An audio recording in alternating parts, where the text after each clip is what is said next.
no livro dos Salmos, Salmo de número 90.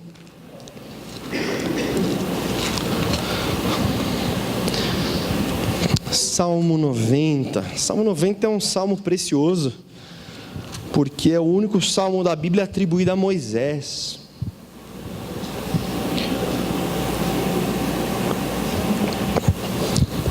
O salmo é uma grande coletânea de oração, de intercessão, de adoração. E essa é uma oração feita por Moisés, já mais no final da sua vida, onde ele já estava próximo de sua morte. E no versículo 9 e 10, que nós vamos ler esta manhã para a nossa reflexão, para nosso entendimento, ele vai trabalhar um pouquinho do que foi o nosso sentimento dessa semana.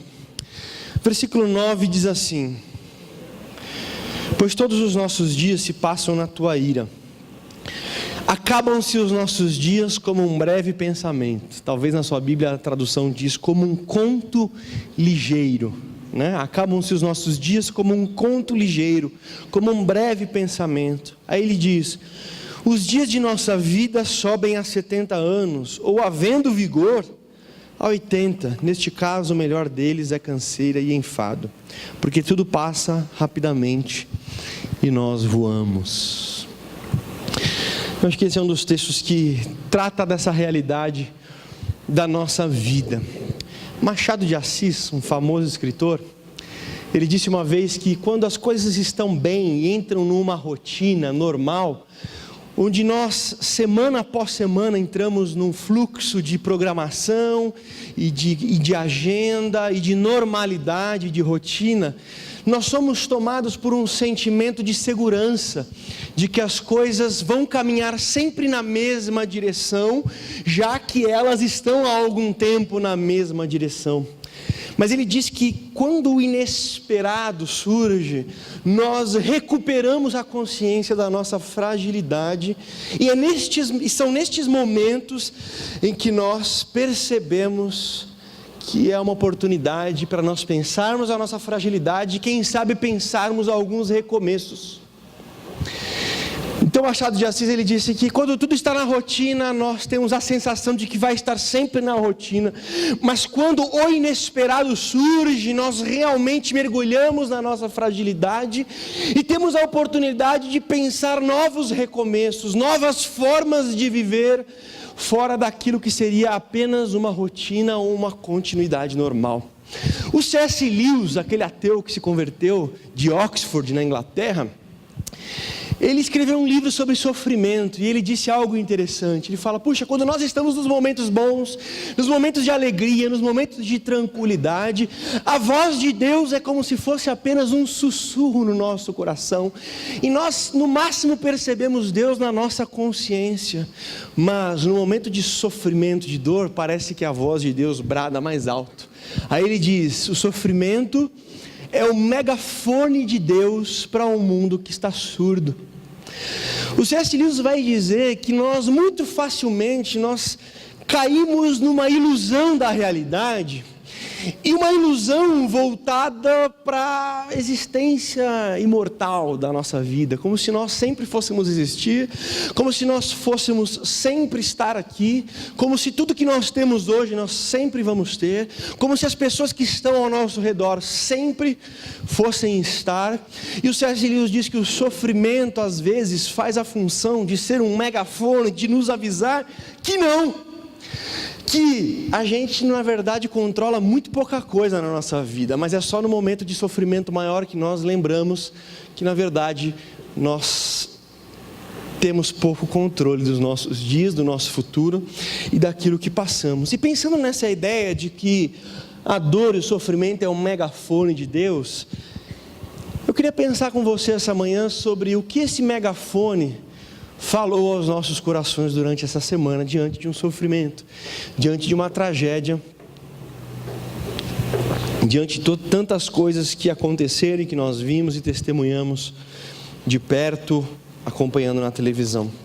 A primeira coisa que esse megafone bradou para nós essa semana é que o ser humano é muito frágil.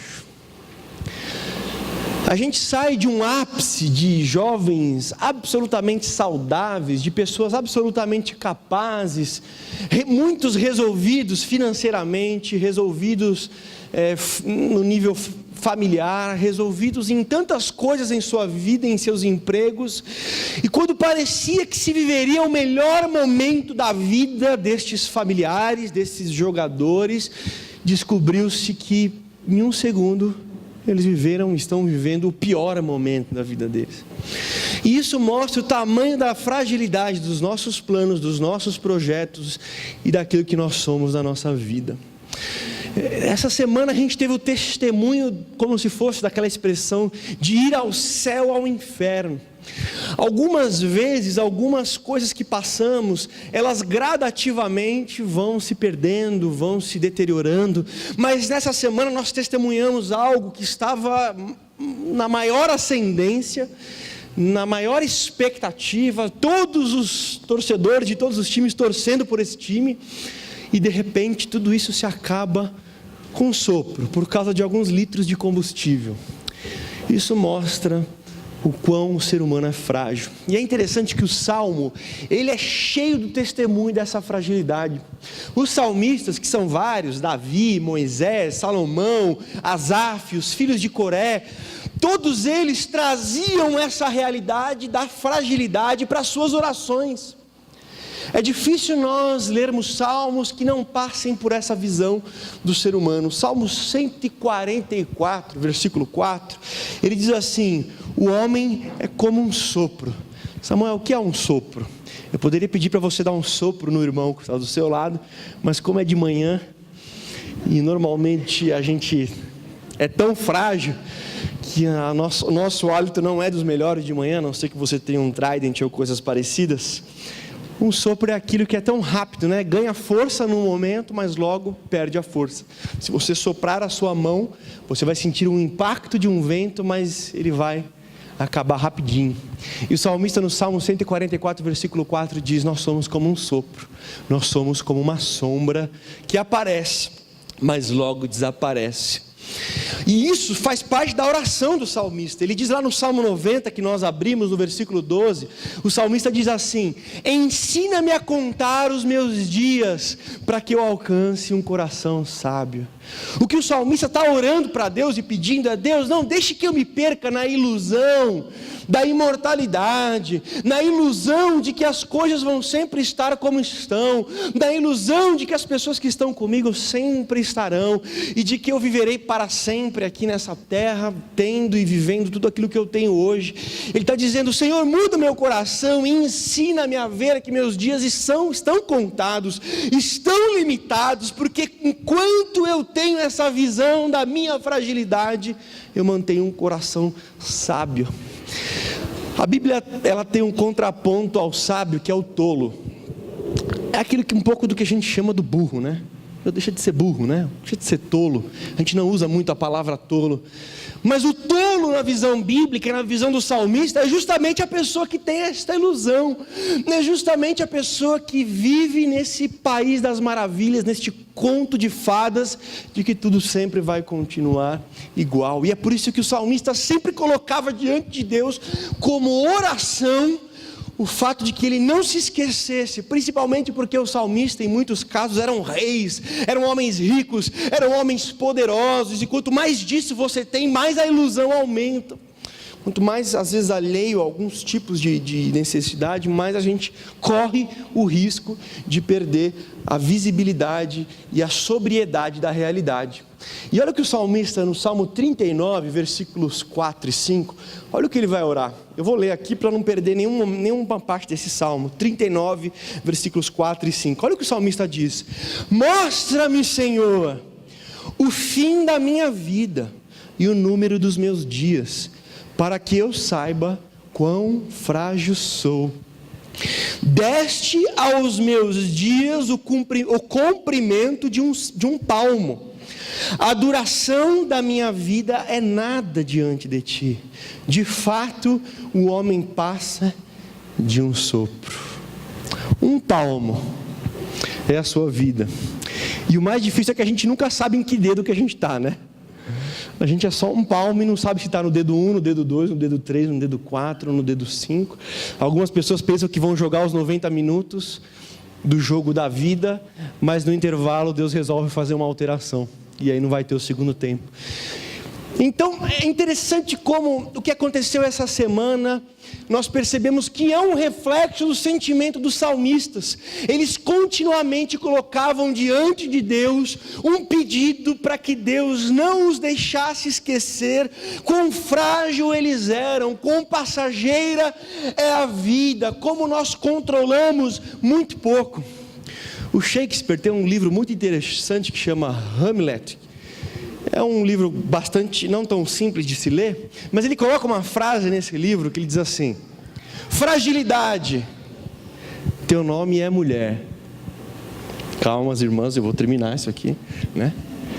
Ele usa uma frase de efeito para dizer fragilidade, teu nome é mulher, como se mulher fosse sinônimo de fragilidade. Se eu pudesse reescrever essa frase, eu diria: fragilidade, teu nome é humanidade. Até porque num voo como esse, nós tínhamos, acho que, salvo engano, uma mulher só. 2 mulheres, uma que sobreviveu, uma que morreu. E a fragilidade não escolhe sexo. A fragilidade, ela não escolhe condição social. A fragilidade, ela não escolhe nada do que é aparente. A fragilidade é uma realidade das nossas vidas e do nosso coração. Um famoso poeta austríaco, ele disse assim: que bom é o progresso. Nós podemos voar, nós podemos fazer reuniões com pessoas na China, nós podemos fazer milhares de coisas, mas que pena, o progresso não resolveu o problema da fragilidade humana.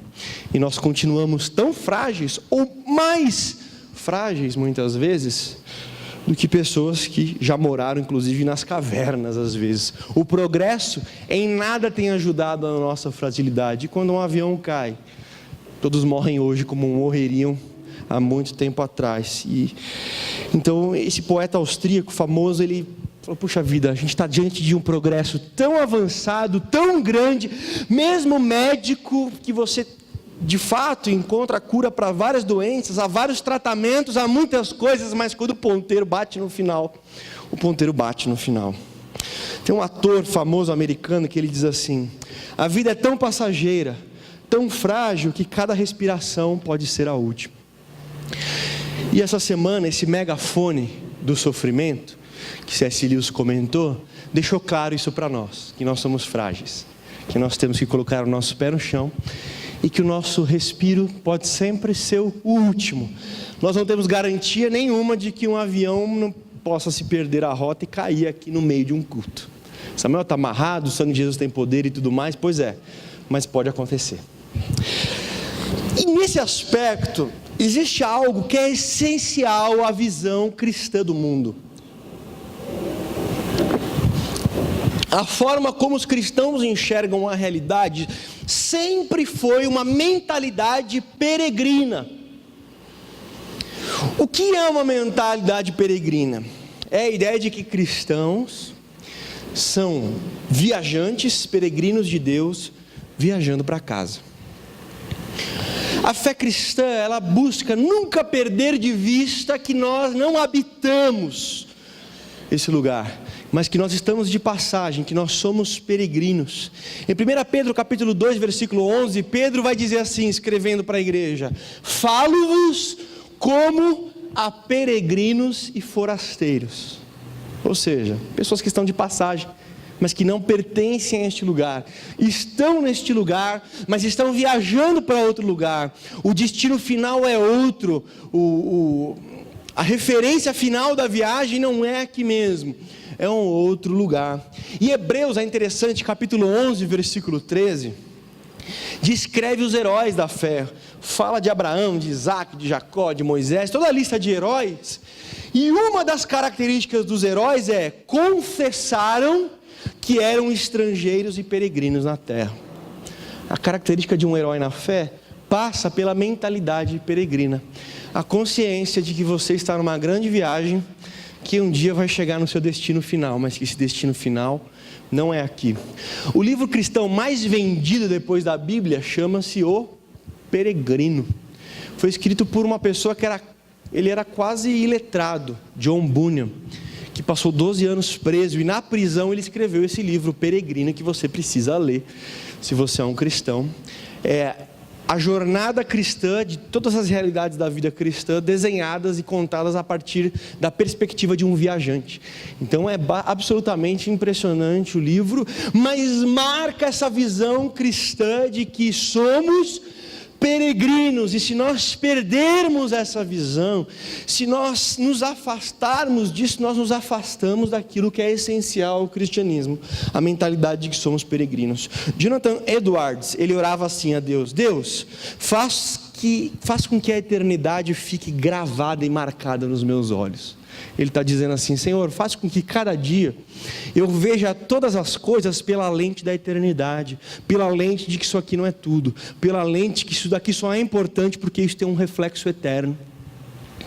Faz a eternidade estar gravada nos meus olhos. Então o cristão, ele sempre vê a vida não como uma viagem para a morte, mas uma viagem para casa, para junto de Deus, para junto de Cristo definitivamente. E que nós estamos aqui vivendo um instante da eternidade, um instante importante, um instante fundamental, mas só um instante da eternidade. Então a primeira coisa que eu penso é que o que aconteceu essa semana é um megafone que nos anuncia duas coisas. Primeiro, você é muito frágil, e eu também, e nós controlamos muito pouco. E por isso, associado ao cristianismo, eu e você não podemos perder a nossa mentalidade peregrina. Nós não podemos perder a nossa visão de que isso daqui vai acabar, de que isso daqui é temporário, de que nós não estaremos aqui para sempre, e que o nosso destino final, na sua passagem, não é planeta Terra, não é pelo menos esta Terra. E diante disso, eu acho que não há espaços para algumas coisas. Diante do fato de nós sermos tão frágeis e peregrinos na terra, algumas coisas não combinam com a nossa vida. É isso que eu quero falar nos próximos minutos. Tem algumas coisas que não combinam com peregrinos, com pessoas tão frágeis como eu e você. Algumas coisas nesta manhã nós temos que convidar a sair da nossa vida. Coisas que não pegam bem com pessoas que são tão frágeis e peregrinas. A primeira coisa que não combina com pessoas tão frágeis e peregrinas é a soberba. Não há espaço para orgulho e soberba no meio de peregrinos tão frágeis como nós. Todo orgulho, toda soberba é uma anomalia. É diria C.S. Lewis também, uma imbecilidade sem tamanho. Toda pessoa que olha para outra pessoa com um ar de superioridade, nada mais é do que um cego e alguém louco que perdeu a noção da realidade, que está sendo enganado por alguma coisa e que não está enxergando a vida como ela é e a realidade como ela é. Todo orgulhoso foi enganado, todo orgulhoso acreditou em alguma mentira, a mentira de que é forte demais, que é bonito demais, que é inteligente demais, que controla as coisas demais, e aí acreditando nessas mentiras, cai no laço do engano, cai no laço do orgulho e passa a ser uma pessoa insuportável. É um pecado. O orgulho é uma coisa que é muito difícil de nós reconhecermos nas nossas vidas, mas não há pecado mais fedido do que o orgulho e a soberba. Não há pessoa mais chata, insuportável e ruim de se estar com uma pessoa soberba e orgulhosa. Uma pessoa que se acha melhor, uma pessoa que se acha estar no controle da situação. Lucas 21:16, Jesus conta uma parábola que é interessante. Conta a história de um homem. Você não precisa abrir, se você quiser só anotar, depois você ouve. Diz assim: o campo, a produção, a colheita de um homem produziu muito. E ele disse: puxa, onde é que eu vou guardar o produto da minha receita, Ganhei tanto, meus campos renderam tanto, onde é que eu vou guardar tudo isso agora? Ele falou: já sei, eu vou criar um celeiro maior e vou guardar as minhas coisas neste celeiro maior.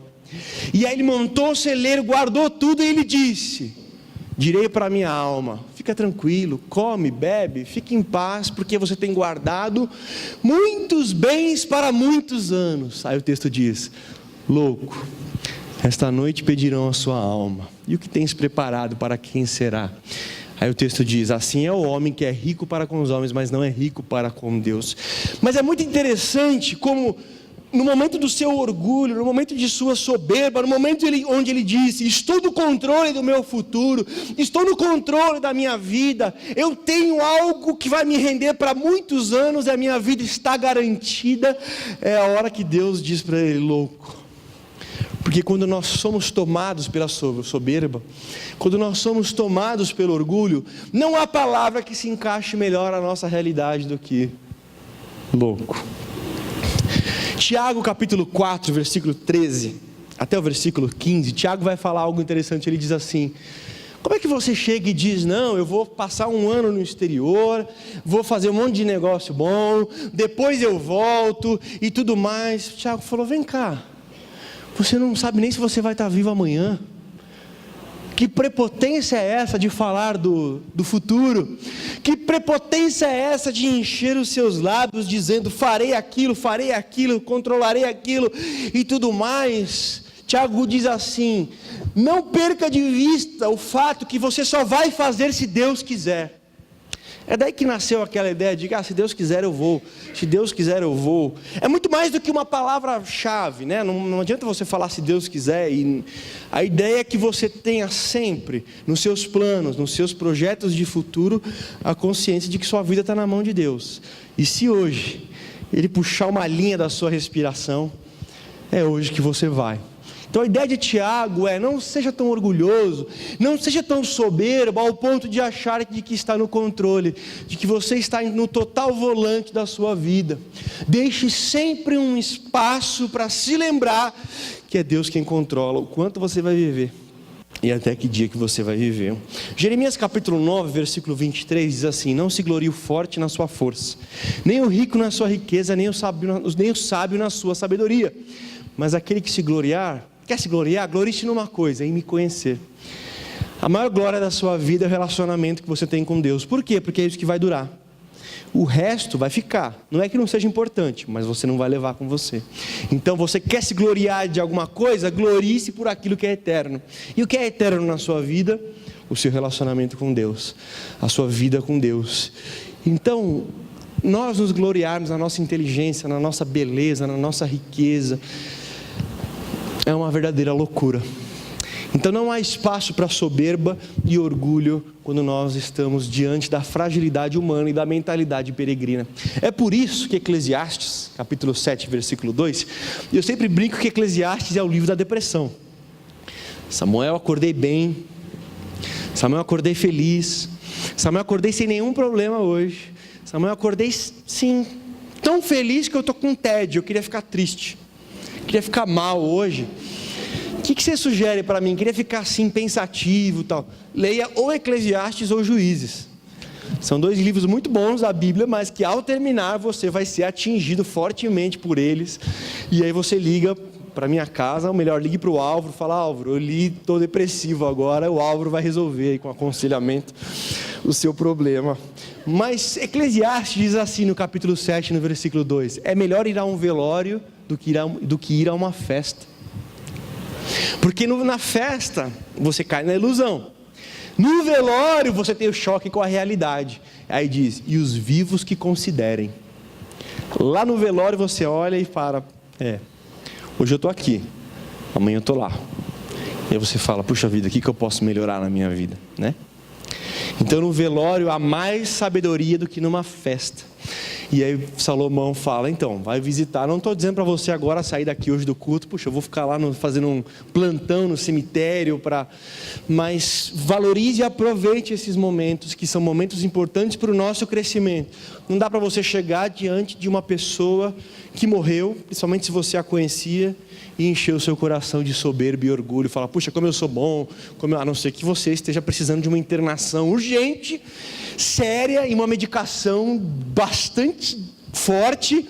Ali você vai falar: peraí, isso aí sou eu, amanhã sou eu, vou ser colocado numa caixa, vou ser enterrado, e deixa eu viver cada dia o seu dia, deixa eu diminuir algumas preocupações, deixa eu valorizar aquilo que tem valor, desvalorizar aquilo que não tem valor.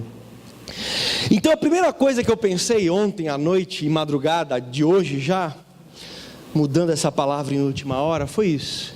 Foi que o megafone de Deus essa semana bradou aos nossos corações: nós somos frágeis e nós somos peregrinos. Logo, primeiro, não há espaço para soberba, não há espaço para orgulho, não há espaço para tratar uma pessoa diferentemente porque você tem uma profissão, ela tem outra, porque você tem um carro, ela tem outra, porque você tem um olho azul e a outra não tem, porque você torce para o Corinthians e o outro torce para o Palmeiras, entendeu? Então não há espaço para um tratamento altivo. Mas eu estava pensando em outra coisa, que não há espaço também para desperdício e protelação. Se nós temos a consciência da nossa fragilidade, se nós temos consciência que nós somos apenas peregrinos aqui, querido, não há espaço para desperdício, porque como nós dissemos, cada respiração pode ser a última, cada batida no coração pode ser a última. Então não há espaço para protelar algumas coisas, não há espaço para desperdiçar algumas coisas. Eu trago de novo aqui algo que eu já falei alguns meses atrás, mas eu vou repetir. Uma delas é uma estrofe de uma música do Titãs, quando ele disse: devia ter amado mais, ter chorado mais, ter visto o sol nascer, devia ter complicado menos. E a música é a ideia de alguém que já morreu e está pensando nas coisas que poderia fazer e não fez. É claro que a estrofe é um grande absurdo, né? O acaso vai te proteger onde você... Como assim o acaso vai proteger alguma coisa? O acaso é o acaso. O acaso não tem intenção, o acaso não pode proteger nada, porque o acaso é totalmente impessoal, neutro e abstrato. Mas as estrofes são muito interessantes. Esse sentimento que muitas vezes abraça o nosso coração e nos leva a pensar de que nós deveríamos estar fazendo algumas coisas de forma diferente do que temos feito, que deveríamos ter escolhido diferente algumas coisas do que escolhemos, e que algumas coisas nós estamos protelando, deixando para um depois que nós não sabemos se realmente vai existir. A outra coisa é aquele texto de Rubem Alves, O Tempo e as Jabuticabas. Quando ele conta, fala: puxa vida, eu estou envelhecendo. Rubem Alves já morreu recentemente, mas nessa época ele não tinha morrido, e ele escreveu: eu estou envelhecendo e eu percebi que eu tenho mais passado do que futuro. Ele está dizendo: eu descobri que eu tenho menos tempo de vida do que eu já vivi. Aí ele falou: eu sou como aquela criança que recebe um balde de jabuticabas e no começo vai comendo, né, de forma displicente, de forma assim, sem pensar, mas de repente olha para o balde de jabuticabas e percebe que só tem 10, 9, e aí começa: puxa vida, eu preciso aproveitar porque são as últimas jabuticabas, e começa a degustar e aproveitar cada jabuticaba, porque até aquele momento ele estava comendo assim, sem sentir tanto o sabor, sem aproveitar tanto o momento. E ele fala: puxa vida, ele até chega a dizer: já não tenho mais tempo para lidar com mediocridades, já não quero mais estar em reuniões onde egos inflados apenas querem aparecer e se mostrar. Ou seja, ele ganha essa perspectiva de vida, mas um pouco tarde demais. Então, nesse aspecto, a segunda coisa que eu pensei é de que não há tempo para desperdício e para nós protelarmos algumas coisas que são importantes. É muito triste que nós só valorizamos algumas coisas no tempo de desgraça, né? A gente poderia ter um senso mais importante de valor, de princípios, de prioridades na nossa vida nos tempos bons. Mas é difícil porque às vezes a gente só espera acontecer algo bastante sério, bastante complicado para nós começarmos a pensar as coisas de uma forma diferente. Eu estava ouvindo um pastor essa semana falando da tragédia. Ele disse assim: não chore essa tragédia, não chore a morte dessas pessoas se você está desperdiçando a sua vida, porque é uma hipocrisia da sua parte chorar pelo desperdício daquelas vidas enquanto você desperdiça a sua. E às vezes me parece que a gente é bom nessa arte de desperdiçar tempo, valores, recursos. Olha o que diz Hebreus capítulo 12, versículo 1. Ele diz assim: deixemos todo o pecado e todo o embaraço que vai segurando a nossa vida, e vamos correr a carreira que nos está proposta. O que o escritor aos Hebreus está falando, fala: puxa vida, você tem uma carreira para correr, de coisas importantes, relevantes, e você está embaraçado com coisa que não tinha que estar mais. E olha que ele fala de duas coisas, ele fala de pecado e fala de embaraço, porque tem embaraço que não é pecado, mas é embaraço. Tem coisa que tudo bem, não é errado, mas puxa, é um embaraço na sua vida, está te travando. Tem coisa que é pecado mesmo, e protelar, abrir mão de alguma coisa. O Agostinho que fazia isso. Quando você lê o livro Confissões de Agostinho, que é um dos livros mais conhecidos da história do cristianismo, o Agostinho, ele tinha um problema sério com as mulheres. Gostava demais da mulherada, e demais mesmo assim. Então, o Agostinho orava para Deus: Senhor, eu quero ser um cara puro, mas ainda não. Senhor, me dá castidade, ele até falava assim, né? Mas ainda não. Senhor, eu quero me reservar totalmente para Ti, mas ainda não. E depois que ele encontrou a Cristo verdadeiramente, teve um relacionamento com Deus, ele falou: puxa, que pena que tão tarde eu te amei, que pena que eu deixei para tão depois. É tão bom, me completa tanto, me realiza tanto, preenche todos os meus vazios tanto. Que pena que foi tão tarde que eu te amei. E ele escreveu para Deus. Talvez, querido, você nessa manhã e eu também, nós juntos nessa reflexão, estamos mantendo coisas na nossa vida que não dá para protelar mais. Que uma tragédia como essa tem que vir para nos lembrar de que vamos resolver algumas coisas logo, para a gente, se acontecer conosco, nós não levarmos algumas pendências para a eternidade. Nós já termos fechado algumas coisas, resolvido algumas coisas, aberto mão de algumas coisas. Eu digo também, por exemplo, na área de relacionamento. Eu penso que talvez essa semana possa ser um megafone no seu ouvido, para você conversar com aquela pessoa que você não tem conversado mais. Para você, Samuel, mas não quero mais ter amizade profunda. Então não estou dizendo que você tem que fazer um contrato de fidelidade com a pessoa, mas conversar, deixar um caminho aberto, deixar, como foi falado pela Roseninha algumas semanas atrás, um capítulo fechado.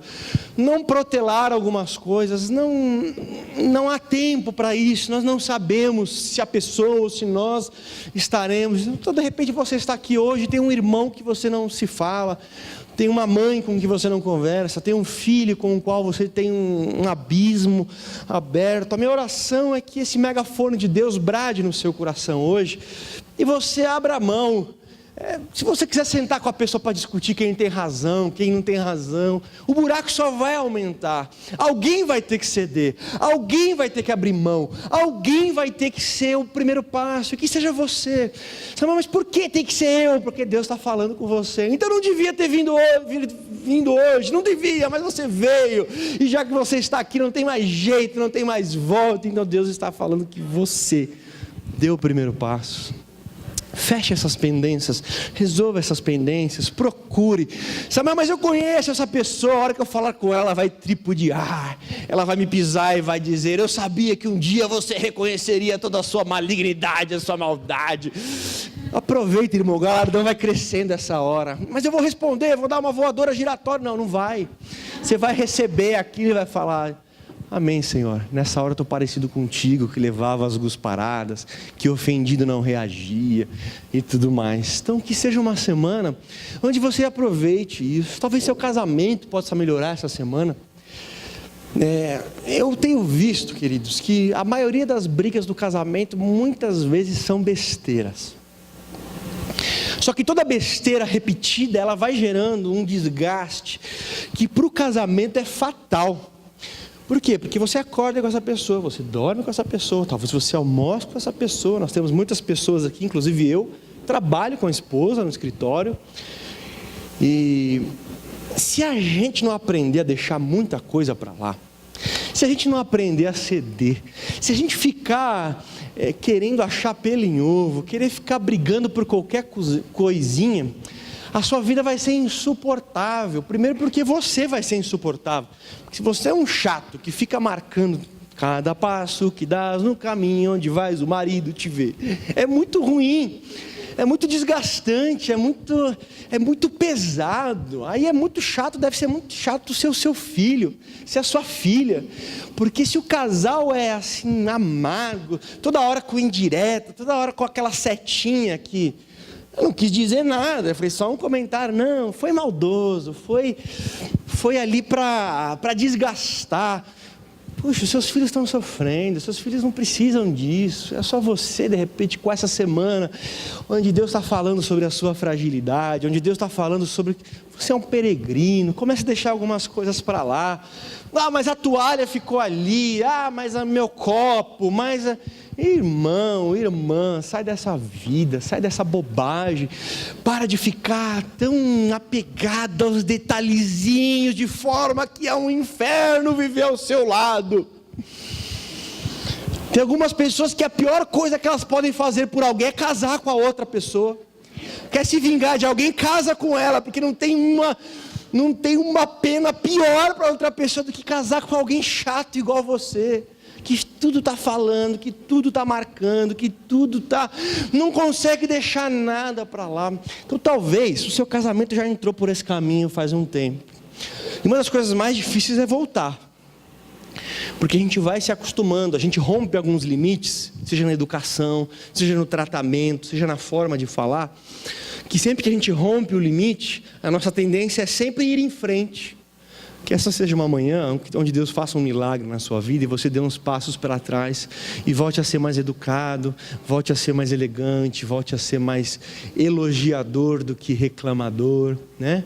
Que a gente possa voltar alguns passos para trás e mudar algumas coisas. Samuel, mas eu vou mudar quando ela mudar, eu vou mudar quando ele mudar primeiro. Então alguém vai ter que ceder. Mas por que tem que ser eu? Porque você veio esta manhã à igreja. Samuel, eu não devia ter vindo esta manhã, eu só estou me dando mal. Pois é, mas Deus vai te curar. E você tenta, faz o teste, você vai perceber que vai ser muito melhor. Você vai perceber que você vai estar muito mais perto do propósito de Deus para a sua vida, para essa carreira. Olha para quem está do seu lado, calma, não vai precisar soprar, mas fala assim para ele ou para ela: deixa de ser chato, vai.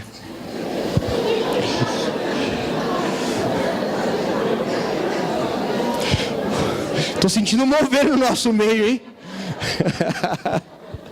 Estou sentindo uma unção diferente no nosso meio, hein?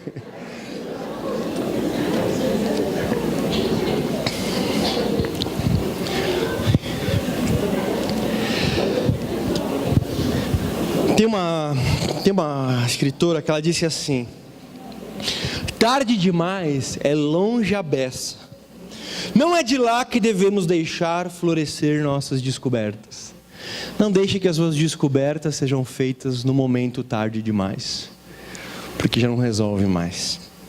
Então não deixe para tarde demais algumas coisas, tá bom? Que Deus ministre as nossas vidas.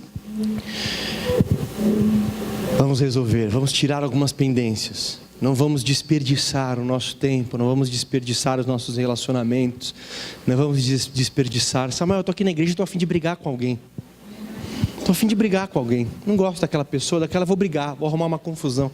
Meu irmão, não faz isso. Primeiro que você vai atrapalhar a minha vida, né? Porque vai sobrar para mim de algum jeito depois.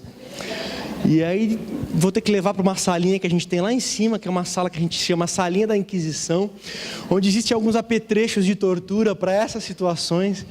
Mas a gente pode criar aqui um ambiente verdadeiro, um ambiente de igreja, não sem desafios, porque a gente é chatinho, né? E todo chatinho tem as suas manias, aí você encontra o outro com as manias deles e a gente tem que conviver assim. Acho que foi por isso que Jesus resolveu fazer a igreja.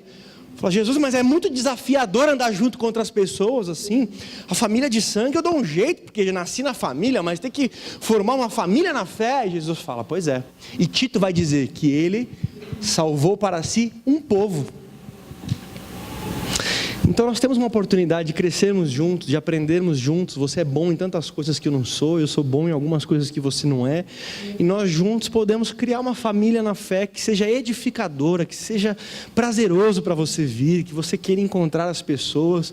Mas se a gente ficar com picuinha, ficar por coisinhas, aí vai desgastar, vai ficar chato, vai ficar complicado e você não vai ser edificado. Samuel, como é que eu faço isso para melhorar? Normalmente o segredo está nas nossas línguas. Nossas línguas são a nossa principal arma de destruição de relacionamentos, de conversa. Então pense 10 vezes talvez antes de fazer alguns comentários, vai ser bem importante. Em penúltimo lugar, Em primeiro lugar, não há espaço para soberba. Em segundo lugar, não há espaço para desperdício e protelação. Em terceiro lugar, não há espaço para indiferença. Eu não sei quem disse essa frase, mas a vida é muito curta para ser tão pequena. Não precisa ser pequena, ela já é curta, não deixe que ela seja pequena. Que a sua existência, querido, amada, que o fato de você existir, que o fato de estar onde você está, seja relevante para as pessoas que estão ao seu redor. Que a sua vida seja importante para as pessoas que têm contato com você. Que a sua vida ganhe uma importância além de você mesmo, além da sua casa, além do seu núcleo familiar, além do seu espaço. Uma das coisas mais bonitas que Deus fala sobre Abraão é que ele seria a bênção para todas as famílias da terra. Deus não chamou Abraão para ter uma família abençoada, uma vida abençoada.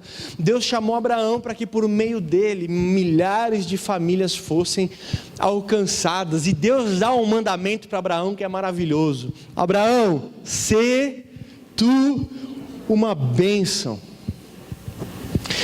Queria dizer isso para você nessa manhã onde nossas semanas foram tão amargas por tudo que aconteceu. Sê tu uma bênção onde você estiver, seja uma bênção para a sua família, seja uma bênção no seu trabalho, seja uma bênção na igreja, que quando você chegar num lugar, as coisas fiquem melhores, as coisas, um bom perfume, não no sentido físico, que é importante também, mas no sentido, puxa, essa pessoa traz algo bom para o nosso meio, essa pessoa traz, sei lá, quando ela chega, fica mais leve, fica mais alegre, fica mais vivo, fica mais animado, fica mais verdadeiro. Quando você é assim, amado, amada, você é uma bênção. O duro é quando você está chegando em casa do trabalho e as pessoas estão vendo, ih, chegou, acabou nosso dia, né? Tinha um amigo quando eu era pequeno, que o dia era uma felicidade, quando o pai chegava à noite, aí era impressionante como meu amigo mudava, ele ficava tenso, ele ficava mal, eu já arrumava minhas coisas para ir embora, né? Falei, meu, se ele está assim com o pai dele, imagina eu, que nem filho sou, imagina como esse cara vai me tratar, né? Mas que haja expectativa dos seus filhos para você chegar em casa, que haja expectativa do seu marido para estar tempo com você, com a sua mulher, que estar em outro lugar não seja um tempo de refrigério para os seus familiares. Fala, puxa vida, eu vou ter um dia de paz na minha vida. Por quê? Eu vou viajar sem meu marido, vou viajar sem minha esposa, vou viajar sem... Ser tu uma bênção, ser tu uma bênção onde você estiver. E que a sua visão, que a sua influência alcance muitas outras pessoas além de você e das pessoas que estão intimamente relacionadas com você. Eu já contei a história de um advogado, e eu sou advogado, então eu posso falar mal de advogado. Você não pode, se você não é, mas nós temos aqui acho que 6 ou 7 advogados na igreja, então cuidado com o que você fala de advogado, que você corre um sério risco de ser processado e pagar danos morais. Então eu sugiro que você ame essa classe abençoada dos advogados. Mas tinha um advogado que era conhecido na cidade por ser um homem ruim. Pode um negócio desse? Jamais, né? Um homem insensível, um homem indiferente em relação às pessoas, que não ajudava ninguém, que era um cara totalmente assim. E aí tinha uma ONG que falou, não é possível que esse cara não vai ajudar, nós temos uma ONG que cuida de crianças doentes e tudo mais, e esse advogado que tem um escritório tão grande, ganha tanto dinheiro, não vai contribuir. O cara falou, eu vou conversar com esse advogado. Aí ele chegou no advogado, abriu uma pasta com todos os trabalhos, falou, olha, nós ajudamos tantas crianças, elas estão doentes, elas estão tal, e o senhor, né, há um comentário e tal. O advogado olhou no fundo do olho dessa pessoa e disse assim, você sabia que a minha mãe, ela sofre de diabetes, ela é muito doente, inclusive já teve um braço amputado, e ela está totalmente acamada? A pessoa, puxa, não sabia. Você sabia que meu irmão, ele é deficiente, que exige um cuidado 24 horas? Poxa, não sabia disso. E aí começou a relatar algumas desgraças de alguns familiares.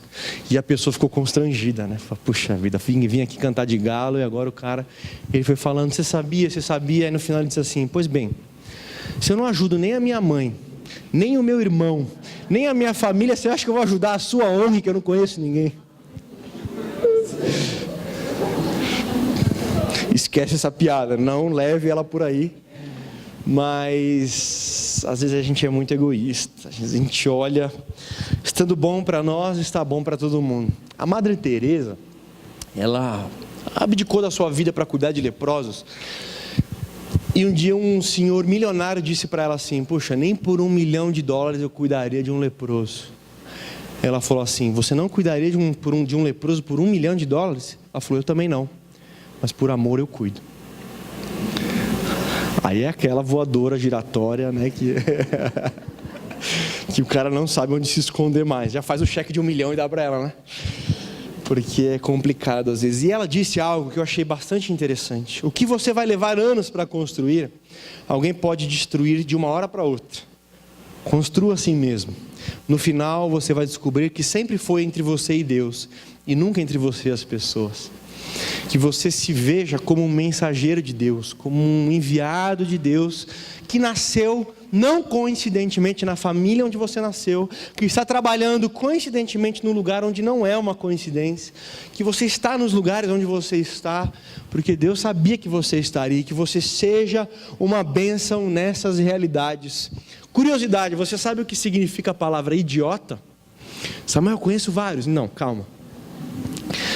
Um idiota é uma palavra que era usada no mundo grego para a pessoa que só cuidava da casa dela, da porta para dentro. Porque você tinha aquelas pessoas que se envolviam nas questões da sociedade, nas questões políticas e tudo mais, e aquelas pessoas que não queriam saber de nada que não fosse a sua própria casa. E aí nasceu uma palavra para definir essas pessoas: idiota. E eu não vou falar, veja se tem um idiota do seu lado, porque seria muita maldade. Mas que nós não sejamos idiotas nesse sentido. Ah, tá bom para mim, tá bom para minha casa, tá bom nas minhas coisas, não foi comigo que aconteceu, então tá tudo resolvido. Tenhamos um olhar diferente para a vida, para a realidade, para aquilo que acontece ao nosso redor. De repente uma pessoa que começa a chorar do seu lado, de repente uma situação que surge. Quem que vai assumir esse problema? Ah, problema eu passo longe. Que você seja aquele que decida passar perto. Que você seja aquele que se aproxime para ser bênção. Ser tu uma bênção. Porque a vida é tão frágil e nós somos peregrinos.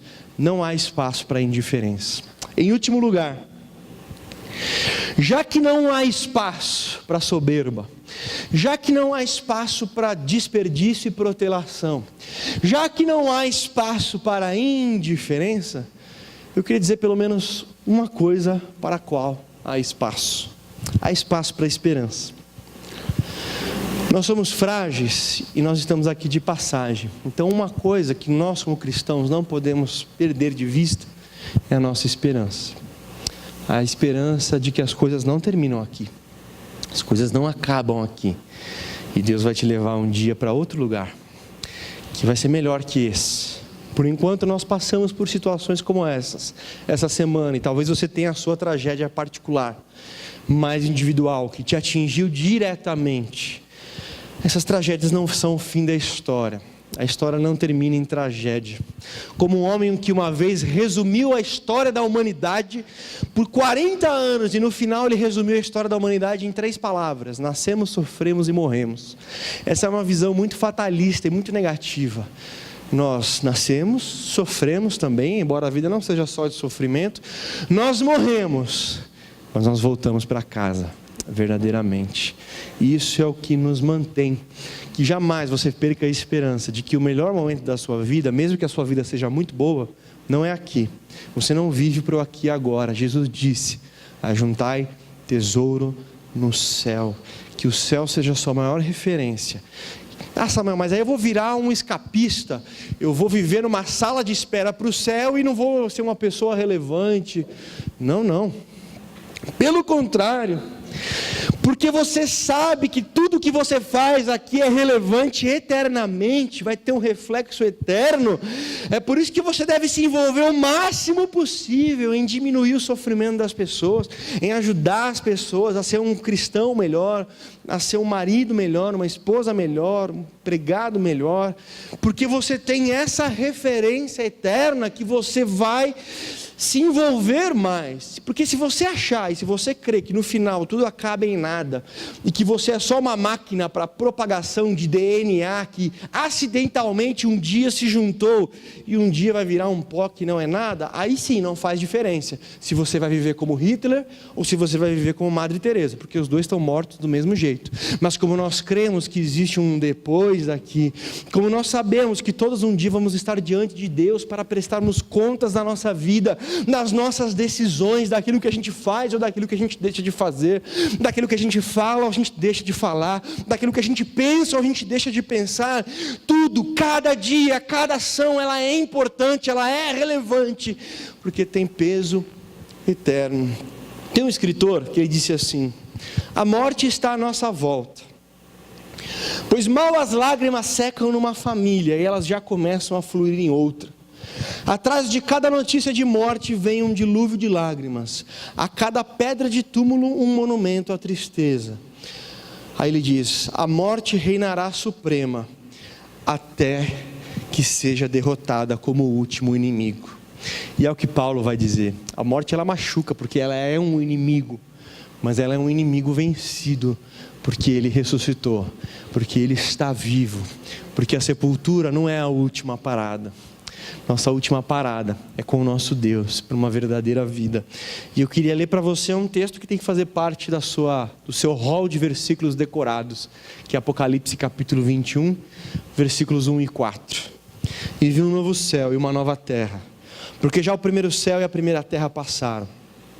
E Deus limpará de seus olhos toda lágrima, e não haverá mais morte, nem pranto, nem clamor, nem dor, porque as primeiras coisas são passadas. Embora não haja espaço para soberba, embora não haja espaço para desperdício, embora não haja espaço para protelação, embora não haja espaço para indiferença, há muito espaço para a esperança. Por quê? Porque nós sabemos como a história acaba. Nós sabemos qual é o último capítulo. O último capítulo não é a tragédia. O último capítulo não são as lágrimas. O último capítulo é novo céu, é nova terra, é uma nova realidade, onde não há mais morte, onde não há mais sofrimento, onde não há mais lágrimas. E esse é o dia que nós esperamos, esse é o dia que nós ansiamos, e esse é o dia que é a referência da nossa vida, de tudo aquilo que fazemos. Nós não somos como um porquinho que não sabe. Você sabe que um porco não olha para cima? Porque ele não tem articulação no pescoço. Sempre que você olhar um porco, ele está olhando para baixo.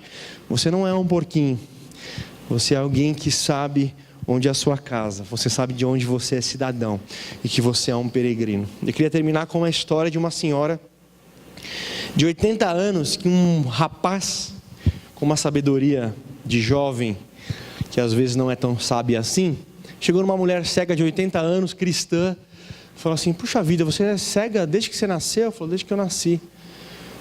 Puxa, 80 anos e Deus nunca te curou? Mala, né? Sem alça, molhada, com pedra dentro, de papelão, né? Mas você orou, tal? Não, eu orei e tal, e poxa, mas e Deus nunca te curou? Ela falou: não, porque Deus me ama muito. Como assim Deus te ama muito? Deus me ama tanto que a primeira pessoa que Ele quer que eu veja seja Ele mesmo. Isso é viver com a ótica do céu, da eternidade, de que nós não fomos feitos só para o aqui e agora, e que isso vai muito além. 1 Coríntios 15, 19, Paulo diz: se a nossa esperança se limita apenas a essa vida, nós somos os mais miseráveis de todos os homens. Mas que nós não sejamos miseráveis, que seu coração seja cheio de esperança, que mesmo que o seu homem exterior se corrompa, seja envelhecendo, seja com doença, seja com um acidente, seja o cabelo branco, seja... que o homem interior se renove a cada dia, porque o nosso homem interior, ele se renova não das coisas que nós vemos, mas das que nós não vemos. E uma das coisas que nós não vemos Essa é a nossa esperança, de que um dia Deus vai declarar o ponto final na história e nós estaremos para sempre com Ele. Não deixe que o seu coração perca isso. Se você perder a esperança, você perdeu tudo, porque a esperança está à disposição. As pessoas dizem: a esperança é a última que morre. Aí Paulo vai dizer em 1 Coríntios 13: há 3 coisas que permanecem para sempre: a fé, o amor e a esperança. A esperança não morre, a esperança está aí, à disposição, para que nós nos apossemos dela e tenhamos essa visão. Que Deus abençoe essas famílias, que Deus abençoe esses familiares que perderam pessoas tão importantes.